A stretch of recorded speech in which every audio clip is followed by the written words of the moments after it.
Hi everybody, Ross here from Home Financial. So thanks for tuning in. So as I said, we're going to do a series of episodes with some local experts from the world of property and finance, just to add a bit of value, some hints and tips out there at this difficult period of time, and really just to support, really, just to help out. So the first of our guests today is Leanne Houghton from Harper Estate Agents, so a local estate agent from the Warrington area. So really, just want to introduce Leanne. So firstly, Leanne, thanks very much for joining us today. Hi Ross, you okay? Hiya. So over to you really. Can you just introduce yourself and your business? Hi everyone, I'm Leanne from Harper Estate Agents. So I've been an estate agent now for 16 years and I set up Harper Williams just over 2 and a bit years ago. So this is now our 3rd year as a fairly new business. And we mainly cover WA3, WA5, WN7 and then parts of M29 and M28. We've, as I say, been going for 2 years. Can't really, grumble at how the first 2 years have gone. We've met some brilliant customers, get lots of repeat business, which we're, massively grateful for. I was just saying, Ross, wasn't I? 72% actually comes from recommendation, which we're really, really proud of. And we've got a lovely little team who all sort of share my values around customer service and, just sort of doing a great job from the customer journey point of view. And we've also been lucky enough to have won a couple of estate agency awards, which is fantastic. So great. That's us in a nutshell. Great. And obviously, before we go on to the actual nitty gritty of things, everything going okay with you at home, and how you bearing up at the moment? Yeah, good. All good. Like I say, touch wood. That's the main thing in all this, isn't it? That we've all got our health and stay safe. But yeah, we're all good. Thank you. Good. So, how business-wise, then, how has the pandemic impacted the business? Well, so I'm working from home, as is Tommy. Which is fine, no sort of difference in terms of, the number of calls we make or, that side of it. But of course, it's more from the physical appointment side of things. So of course, we can't do the normal, valuations. We can't do the normal accompanied viewings because we generally do, it's a fully accompanied viewing service. So of course, that side of the business has had to change overnight. So of course it's now the virtual valuations and the virtual viewings, which again is fine. It's it's great that we've got technology and we can use things like Zoom that we're using today. And we've had some some successes from those, which again is great. But of course the challenge for us really is being able to put properties onto the market. So there's unless the property's completely empty and vacant, the government guidelines are that we shouldn't be putting properties onto the market. So that's been the biggest impact, I would say. Yeah, I mean, it's interesting, isn't it, that you mentioned about the technology, because that technology's been there and it was there before the coronavirus happened, and I think it's just maybe just a bit of a lesson, isn't it, moving forward, not just to a estate agency but to a number of businesses, that maybe implementing that technology to add some value moving forward is probably, it's a really good thing to considering, I suppose. Definitely. And I think, one of the lessons out of all this, like you've just said, is as a business, we'll certainly be more agile going forward. Definitely. Excellent. And then, so your current customers then, how's that? So people who've got their houses on the market at the moment, or possibly in the middle of a sale or a purchase, how's that actually impacted them, and what are you guys doing as to support those customers?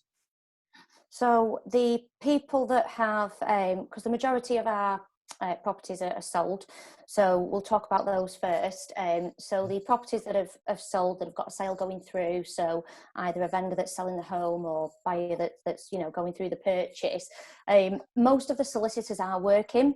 So again, they're set up from home, they're working from home. There hasn't been much difference from that side of things, which is great. Of course, where the challenge does come in, and it would depend where your sale is at. So for those that are coming towards the end of the sale, what we're basically doing is getting everybody ready to a stage where they could, you know, exchange and complete. Now, of course, where the properties are lived in and they're not vacant, that is either, you know, going to be a simultaneous exchange and completion once restrictions are lifted, but at least all the legal work is already done. Or, of course, where they're empty properties, those completions can still happen and have been happening, you know, following the government guidelines, providing you can get your removals. So we've got obviously the sales that are going through. For those that were unfortunate, whereby they were very newly agreed sales when all this started, so there are a couple of challenges there, and mainly around the mortgage side of things from people getting a mortgage, because of course, as you'll know, Ross, if the application had only just gone in, it's the surveyors now that, of course, if they need to visit the property and the property is occupied, they're just being told that they shouldn't go out. So of course there is a delay on those sales from the mortgage point of view. But again, the legal work, where people are happy for the legal work to carry on, is still, you know, taking place. So I think for us, it's been an over communication strategy. I think people, you know, they like the fact that we're still here. They like the fact that we're working.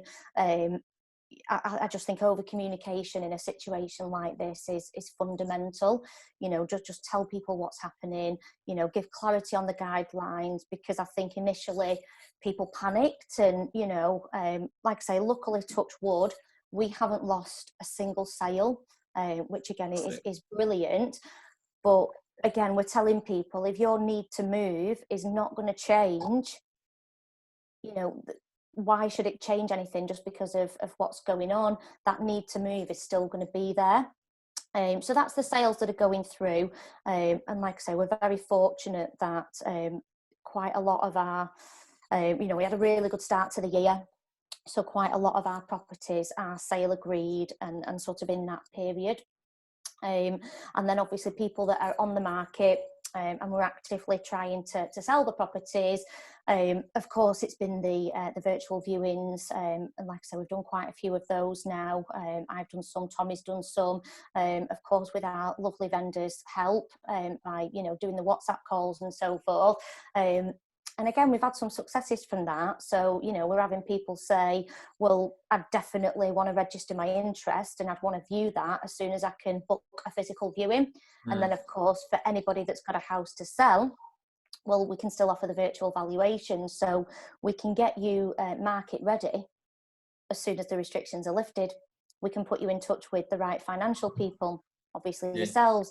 You know, let's get people in a position whereby as soon as the restrictions are lifted, you know, you're sort of one step ahead, aren't you? Yeah, I think there's lots of messages coming out there, but the main thing that jumps out there to me is about communication, isn't it? So it's if you know about something, you can deal with it, can't you? Even if it's a positive or negative. And then also the communication piece comes in there with letting people know about what is available. So, for example, you know, rightly or wrongly, I probably going into this, so I think, well, actually, how can you sell a house virtually? But actually, you possibly can, depending if you know the property, you know the area, and you know what you're looking for. Yes, you might need to view it when we come out of the situation, but virtual viewings, virtual market appraisals, these sorts of things, I just think it's great, and there's no reason why that can't continue when we're out of this, but actually adding it as a value. So no, I think that's really good. So the next question I'd have for you. So if I'm sat at home now, and I don't know about you, but you're sort of rattling around your house and you're thinking, oh, I'd like to change this, or I'd like to change that, or actually, you know what, I fancy a move when this all settles down. What would your advice be to somebody who's possibly considering moving home after this? So, funnily enough, I've actually wrote a blog on this today that will be getting published later today. So I think for me, again, it's if you've got a need to move, and that need to move isn't going to change, you know that you're going to be selling, in the foreseeable future. So coming back to time being our most valuable asset, I'd just be using the time really wisely. Get that deep spring clean done. Do the declutter exercise, the odd job list that your husband's had for however long, the one that you generally shy away from whenever it gets mentioned. That list just continues to get longer though. Yeah, well, now is the time, ladies, to hold your partner accountable to get through the odd job list, because it will help when you are ready to get your photographs done and get the property onto the market. It is all stuff that will help in terms of the first impressions.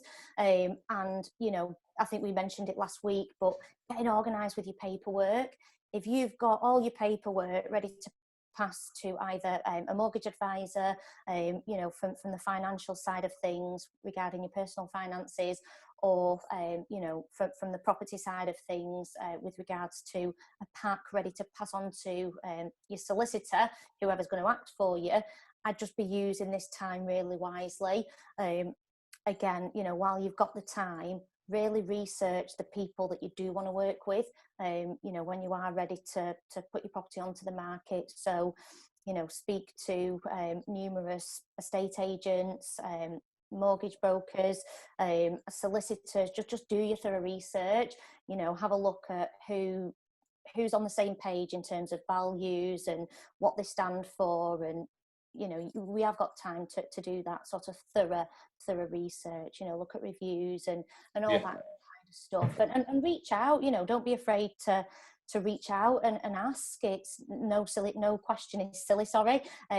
So it is just being prepared to reach out to the right people. But yeah, I'd say mainly just getting organised from both the property and the paperwork perspective.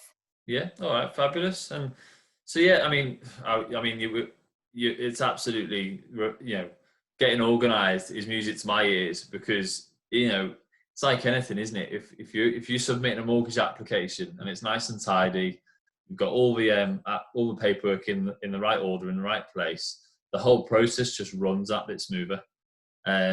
So yeah, I'd certainly take that tip and sort of echo that forward, and to get organised and get your odd jobs done. Maybe your mortgage is part of that, and yeah, even things like maybe leasehold paperwork and stuff like that. Have everything ready. Yeah, have everything ready, because as we know, it can shed weeks off the process once you have found that dream house, and you've got the right buyer for yours that's willing to pay the right price. It's just reducing the risk at that point where you've just got everything intact. Excellent. Well, listen, thank you very, very much for those insights. Yeah. No Just to summarise there, key points to say, communication with customers is key, and really part of what you're doing at the moment. Innovation and like I say, getting organised if you are thinking about moving. So some really valuable stuff there. So thank you very much, and we wish you and your team all the very, very best for the rest. Thank you. Thanks for having me. Yeah, look forward to actually seeing you in person in a few weeks. I know, yeah. It'd be nice to catch up for a coffee, won't it, finally, after all this? So no, guys, thanks for watching. I've put Leanne's contact details in the comments below. So if you do want to contact Leanne with regards to potentially moving home, or wanting to pick her brains on any part of the process or any recommendations, then by all means feel free to do so. And if you want to ask any questions just generally, please just pop them in the comments below, and I'm sure Leanne will be more than happy to answer those. So thank you very much for tuning in. Thanks again, Leanne. No problem. Thanks, Ross. All the best. Speak to you soon. Take care. Take care. Bye.